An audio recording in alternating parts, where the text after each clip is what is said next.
जैसे जैसे हम टेक्नोलॉजी के फील्ड में प्रकृति कर रहे हैं, वैसे वैसे जाने अनजाने में प्रकृति को नज़रअंदाज कर रहे हैं। पर जब प्रकृति अपना भयानक रूप ले लेती है तो सबको घुटनों पर ला देती है। करोड़ों अरबों रुपये नुकसान के साथ साथ लाखों लोग अपनी जान भी गंवा बैठते हैं। तो चलिए आपको दिखाते हैं ऐसे 6 सबसे खतरनाक नेचुरल डिजास्टर जो हमारे लिए काफ़ी विनाशकारी हो सकते हैं। हेलो दोस्तों, मैं हूं अनिकेत केंद्रे और आप देख रहे हैं साइंस टेक्नोलॉजी। 1950 के दशक में परमाणु ऊर्जा तेजी से बढ़ी और आज दुनिया भर में लगभग 440 रिएक्टर हैं जो दुनिया की अनुमानित 10% बिजली प्रदान करते हैं। जीवाश्म ईंधन की विपरीत परमाणु ऊर्जा का अपेक्षाकृत स्थिर और पर्यावरण के अनुकूल स्रोत प्रदान कर सकती है, लेकिन जब चीजें गलत हो जाती है तो परिणाम भी विनाशकारी से कम नहीं होते। तो दोस्तों, इसी में पहले कड़ी पे आते हैं। पहला नेचुरल डिजास्टर है जो किस्तिम, जो सितंबर 29 को 1957 को घटी थी। द्वितीय विश्व युद्ध के बाद के वर्षों में सोवियत संघ ने अपने परमाणु शस्त्रागार को मजबूत करने के प्रयास में दर्जनों गुप्त सुविधाओं का निर्माण किया। उनमें से कई जल्दबाजी और घटिया तरीके से बनाई गई। इनमें से एक रूसी शहर ओजोस्कार में मयाक परमाणु ईंधन प्रसंस्करण संयंत्र एक बड़ी आपदा का स्थल बन गया जब अपशिष्ट भंडारण टैंक में शीतलन प्रणाली विफल हो गई, जिससे उसमें मौजूद सूखा रेडियोधर्मी पदार्थ अत्यधिक गर्म हो गया और फट गया। घातकों कणों का एक समूह ओजोस्फीयर और आसपास के क्षेत्रों में फैल गया, जो अंततः लगभग 300 वर्ग मील तक फैल गया, जिससे प्रभावित क्षेत्र 10,000 निवासियों को निकाले जाने और पूरा एक सप्ताह बीत गया, क्योंकि संयंत्र गोपनीयता डूबा हुआ था कि उन्हें अपने अचानक और स्थायी पुनर्वास के लिए कोई स्पष्टीकरण नहीं मिला। तो दोस्तों, ये रही पहली घटना। दूसरे नंबर पे आते हैं विंड स्केल।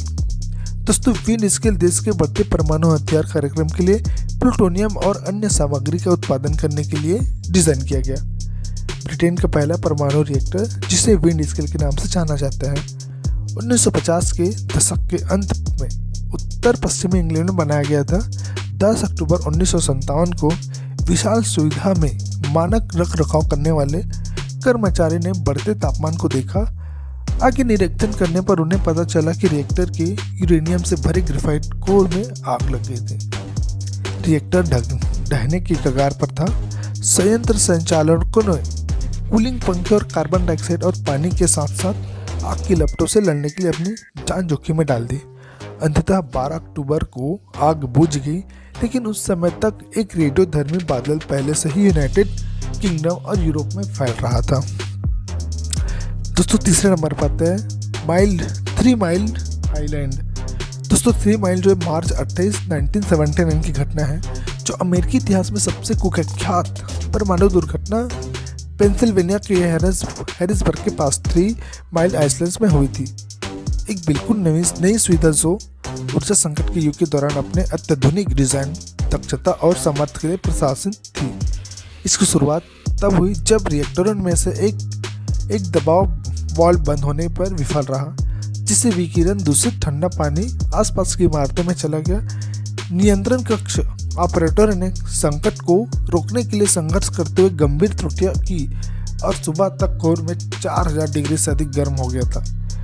मेल्ट डाउन से केवल 1000 डिग्री कम जैसे ही संयंत्र रेडियोधर्मी भाप निकालने लगी। घटना की खबर बाहरी दुनिया में फैल गई।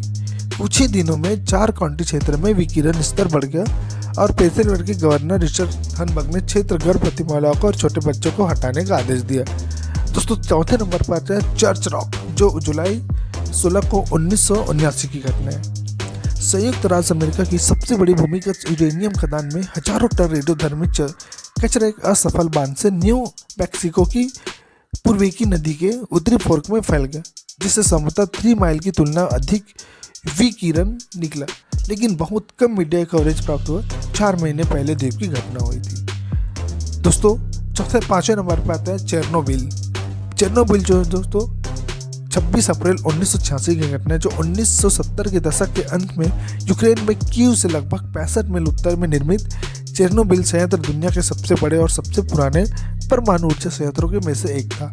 जो अप्रैल 1986 में स्वीडन से 4 रिएक्टरों में से एक असफल प्रयोग में अचानक बिजली की वृद्धि पैदा कर दी, जिसके परिणाम स्वरूप विस्फोटों की श्रृंखला हुई जिसने रिएक्टरों के 1000 टन स्टील के ऊपरी हिस्सों को उड़ा दिया।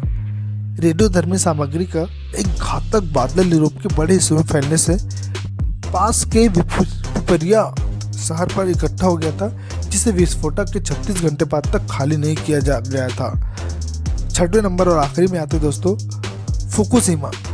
11 मार्च 2011 को देश के तोहोकू क्षेत्र की पूर्वोत्तर तट पर समुद्र के अंदर एक बड़ा भूकंप आया, जो जापान में अब तक दर्ज किया गया सबसे बड़ा भूकंप था, जो 9.1 तीव्रता के भूकंप से सुनामी उत्पन्न कर दी, जिससे फुकुशिमा दाइची परमाणु संयंत्र को प्रभावित किया। आपातकाल के दौरान संयंत्र के 3 परिचालक परमाणु रिएक्टरों में से प्रत्येक सफलतापूर्वक बंद हो गया, लेकिन बैकअप पावर और कूलिंग सिस्टम विफल हो गया। परिणाम स्वरूप अवशिष्ट गर्मी के कारण तीनों रिएक्टरों में ईंधन की छीड़ें आंशिक रूप से पिघल गई। जिन सुविधाओं में रिएक्टर 1 और 3 स्थित थे, उनमें 12 और 14 मार्च को विस्फोट हो गया था, जिससे सरकार को 20 किलोमीटर के दायरे में सभी निकालने के लिए मजबूर होना पड़ा। 15 मार्च को रिएक्टर वाली इमारत में एक और विस्फोटक से और अधिक विकिरण निकला। तो दोस्तों ये रही सबसे 6 खतरनाक डिजास्टर जो अब तक का है। दोस्तों प्लीज़ हमारे चैनल को लाइक करें, शेयर करें और सब्सक्राइब करना भूलें। Thank you so much. जय हिंद।